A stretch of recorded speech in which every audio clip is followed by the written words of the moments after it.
I want to thank everybody for coming.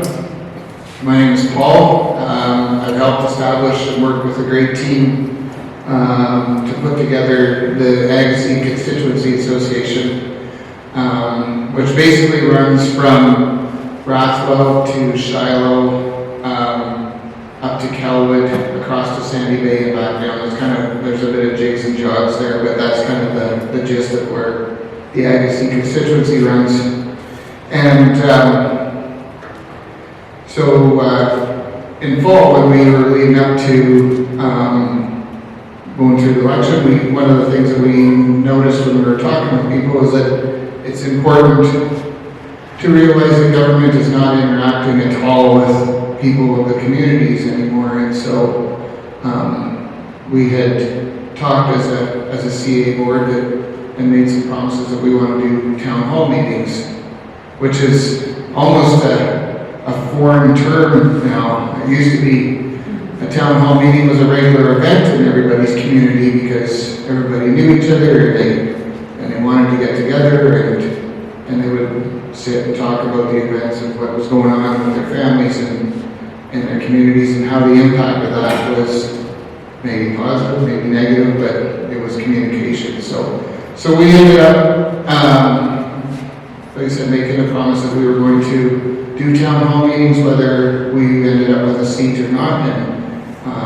unfortunately, or however you want to say it, we did not end up with a seat, but we also still want to meet the people, hear what's happening in your lives, in your family's lives, and what's impacting your communities. And so I'm not really going to go too much into the nuts and bolts of the Keystone Party. I met Kevin in Winnipeg one day. I was surprised to see a friendly face in a sea of vehicles that were trying to make their way past the legislative building in support of some of those that had gone down to Ottawa. And so it was a very brief interaction, and he was able to pass me a business card, and we talked, and I understood what he was doing along with David and many others that were seeing a need for a political party that was different than what is currently with the legacy parties. And so that was the appealing part to me, was that you could build a constitution for a party that directed the people or directed governance from the ground up, that leadership serves the people, that the reverence and fear of our Maker and our God needs to be brought back into focus, and that will make a change currently. Nothing else will. And so, as time went along, we had the conversation where we would establish a CA here in Agassiz, and we were fortunate enough to run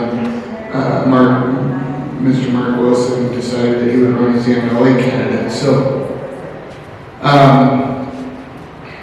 basically that's kind of the drive of it, is that the people have a say from people getting together like this on what policies should change into legislation, or what policies should be presented as legislation. Then it goes farther from there to the vote on whether that policy is adopted or not, and then once we have a chair, a seat in the legislature, we can table those as legislation. Things that we know that's important to us and to our families, to be able to educate our children properly in the way that we see fit. And that's individual. It's not directional education, not stealing their identity, created in the image of God, male and female. And so to take that image away, that's theft. So those kinds of things I found very important, and it gained relevance for myself in that. So that's kind of the journey that I was on. I think at this time, there's some of the board that's not here. but I'll introduce them anyways, and there's some that are here. We have a really great team of people that are diligent in seeing this through. So Marilee Bosworth, she's our secretary, she's working at the table at the back there.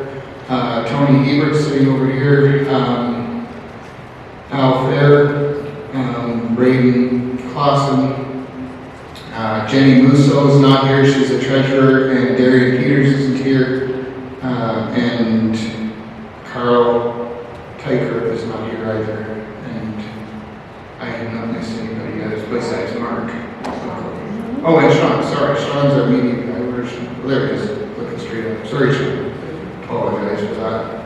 Anyways, at this time, I'd like to ask Mark up and introduce him as our MLA candidate. Ask him all the tough questions because I'm going to go right now.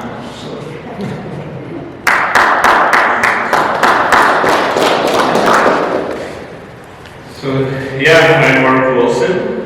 Thank you for coming out tonight. We feel that it's really important for communities to get together and discuss politics and what they would like to see happen in the communities. My journey, I guess, was, I don't even remember who suggested that I go to a meeting with the Keystone Party. So I showed up and heard what they were offering.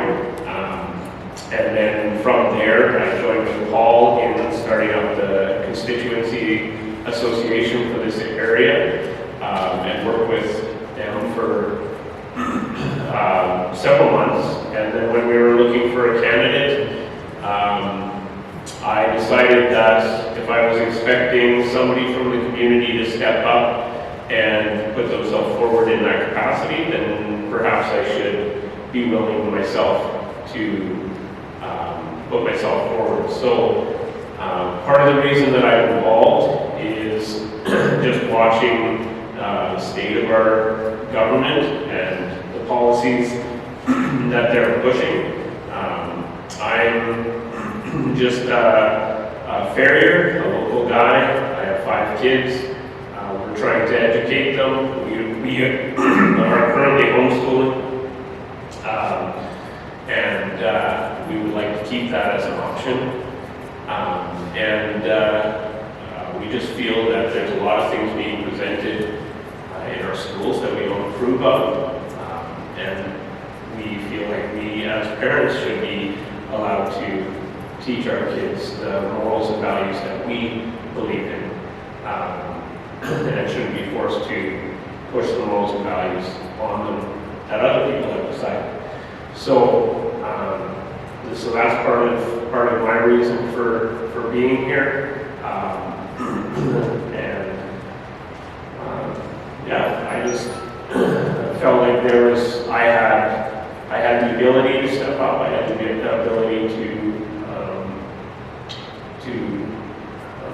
represent the community, and so here I am.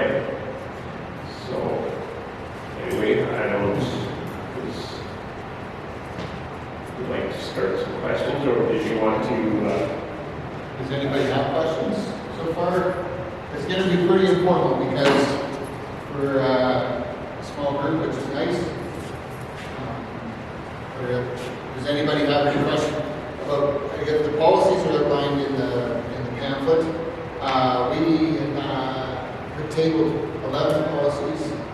I should have them memorized, but I don't. 9 were passed, 1 was turned down, and 1 went for editing. And so those policies kind of form the foundations of the Keystone Party's focus and direction. The Constitution, and so in June of 16 of this past year, we had the first ever Keystone Party convention, and that's where it was voted on and approved the Constitution of bottom-up governance, and these 9 policies were passed at the same time. So.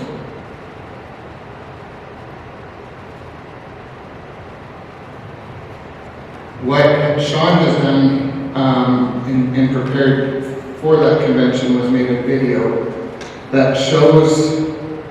Oh, I want to back up a second. Sean is not just a farrier. He's a super dad, an awesome husband, and he trims horses who's for a living. So,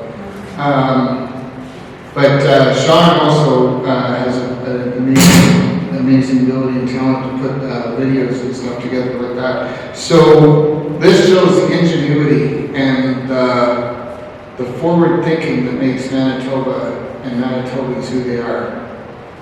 It's a very interesting little kind of walk through the past of Manitoba and kind of brings us. So we just like to watch that. Maybe that'll spur some questions and some thoughts.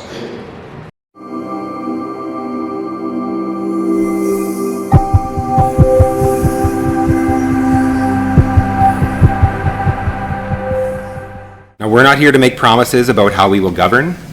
Instead, we're here to enable you to govern yourselves. The Keystone Party is very different. It is a grassroots party, and I, Kevin Friesen, as the leader, would love nothing more than to watch Manitobans build this party from the grassroots up.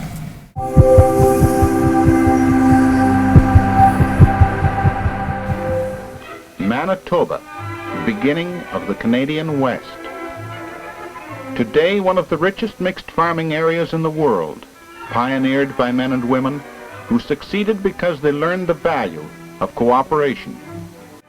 Over the new rails of the transcontinental line, they came by the thousands. The dream of each man was in the newness of the land. And in the new land, too, were the hardships that every pioneer must face. They came in search of a free and prosperous new life. They survived the struggles and frontier risks because they learned one lesson well. Each man came to know his security as part and parcel of the security of his neighbors. Each man came to know the lightness of a burden shared, the ease of a task divided.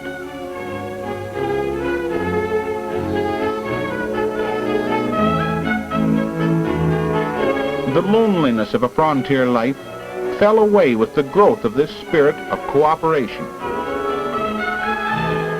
They learned the lesson well, and their sons and daughters after them. And it became a part of the culture of these people, just as much in the threshing bees at harvest time, as in the popularity of the loading platform over the line elevators. Here in Manitoba, during the first quarter of the new century, this simple lesson grew up. It was the play of economic forces that made these men come together in the fields, that sat these people down together in their kitchens. They talked out the principles of the Rochdale pioneers, control by the people and operation at cost. Cooperation among the French-speaking Canadians of Manitoba has brought outstanding success. It was in St. Malo that the credit union idea, the Caisse Populaire, first took hold in the province. The Depression had brought hardships and the need for credit denied by other organizations. With well over 100 credit unions now existing in the province, collective savings are loaned on the basis of character and need.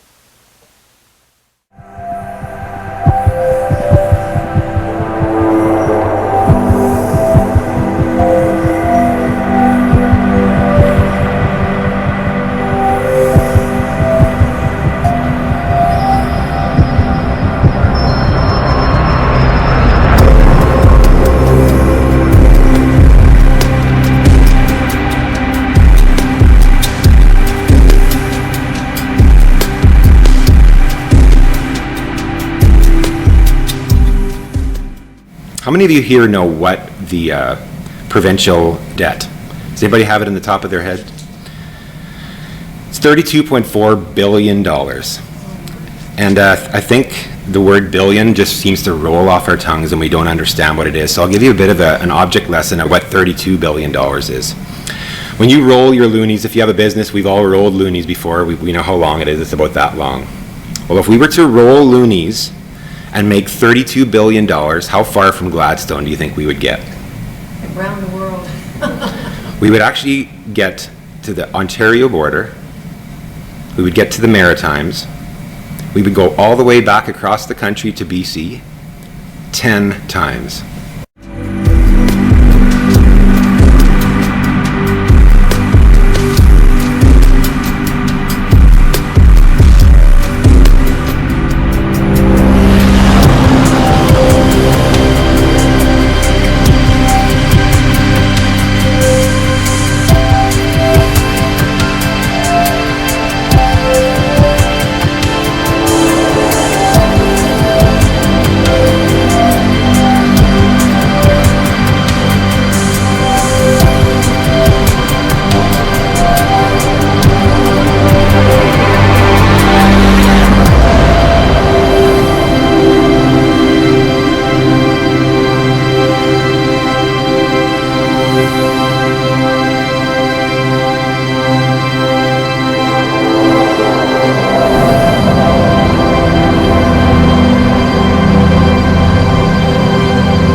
Cooperation is the philosophy of the common good for which man has always striven.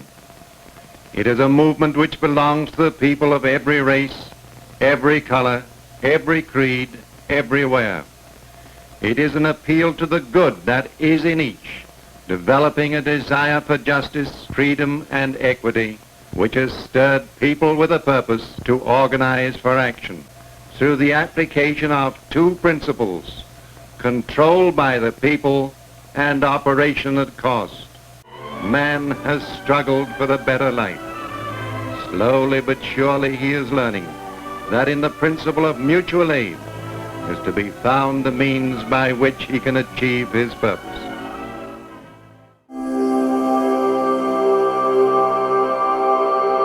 So a few of us have met before, and some of you are connected with me enough to know that to get involved in politics was never something that was a passion of mine. However, the more I learn about our provincial political situation, the more apparent it is that we desperately need a change in Manitoba.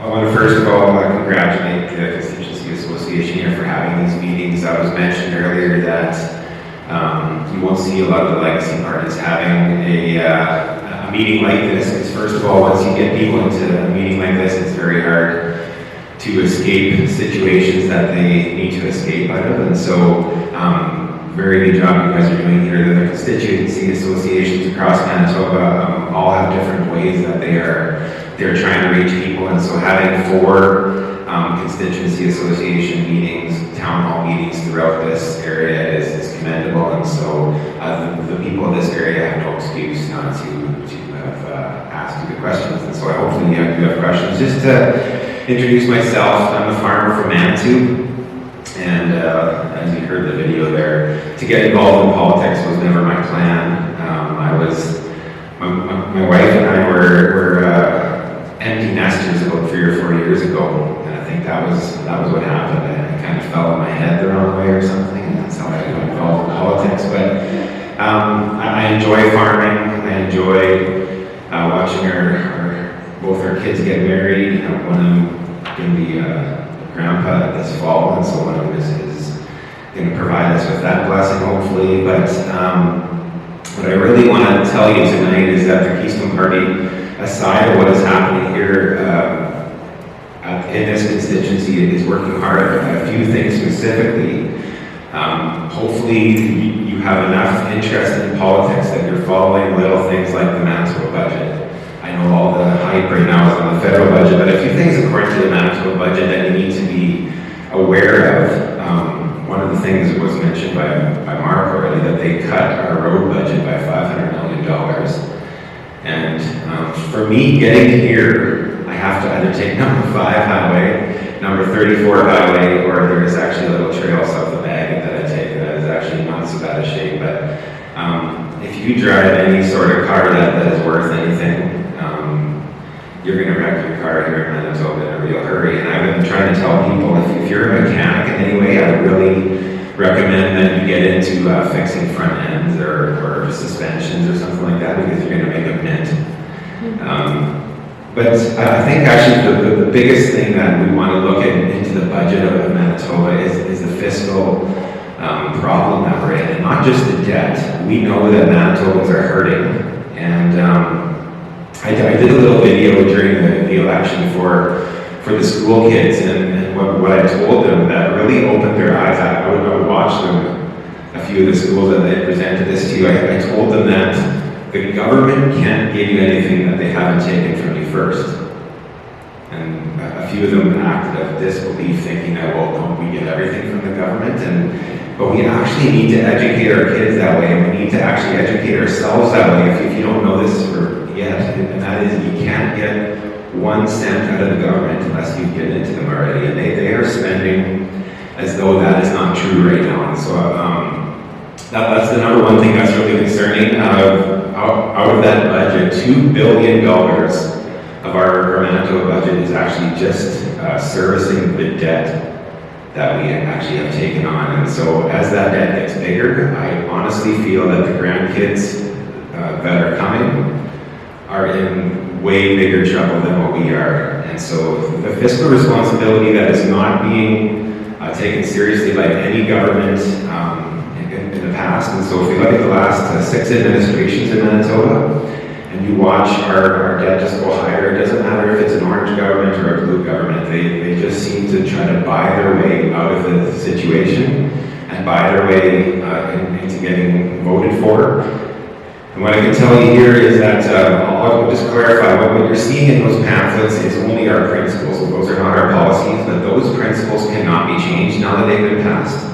And so this, what I can promise you is that the Keystone Party will be a principle-based government. And that means that if it doesn't fall into what those principles say, those 11 principles on that sheet, they are not allowed to make a bill, pass a law that is outside of that, and it's up to the grassroots to keep them accountable to that. And so one of those principles on there is that we will be fiscally responsible, and I'll be honest with you, we're going to have to cut some things.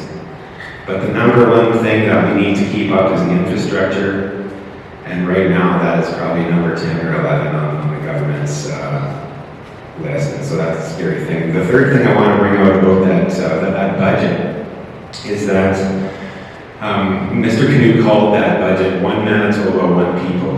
But if you actually read through the budget, it's all about this group and it's about that special interest group, and there is nothing in that budget that spells One Manitoba.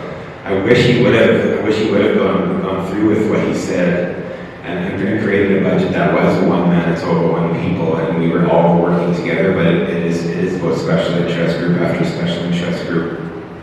That being said, one of the things that I call him Wob, I should not do that in public. I'm going to call him Mr. Canoe. So Mr. Canoe did a CBC interview a little while ago with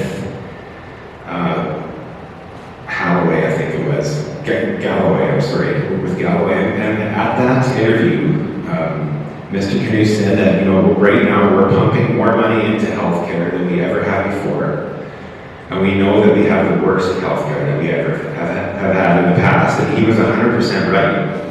And yet, a month and a half after that interview, he promised to spend another $2 billion on healthcare. And honestly, we do not believe as a Keystone Party that pumping more money into something like healthcare is going to make a difference. I think there is something way deeper. I think there is an inefficiency going on with healthcare. And I think sometimes Mr. Canoe seems to have it figured out. But the point I want to make out of that, and the way politicians can be wishy-washy, is because they're not based on principles. And a principle-based party like we have built here, or that the grassroots have built here, will not be able to be wishy-washy like that. We have to stand by principles every single interview, every single law that we make, and every single meeting that we speak at. And when we don't, we've actually provided a way for you to get rid of us. The party has been designed that when somebody doesn't follow those principles, they are able to be kicked out of the party, and that's something that no other party has ever done before. And I know that every other party promises that they're going to be transparent, they're going to be honest, they're going to do all these things, but there is just not a system that has allowed politics to have any honesty left in it. There isn't a party out there that allows any sort of transparency, and I think that's what we've created here. And so with that, I'll just open it up to questions if anybody has any questions about anything to do with us.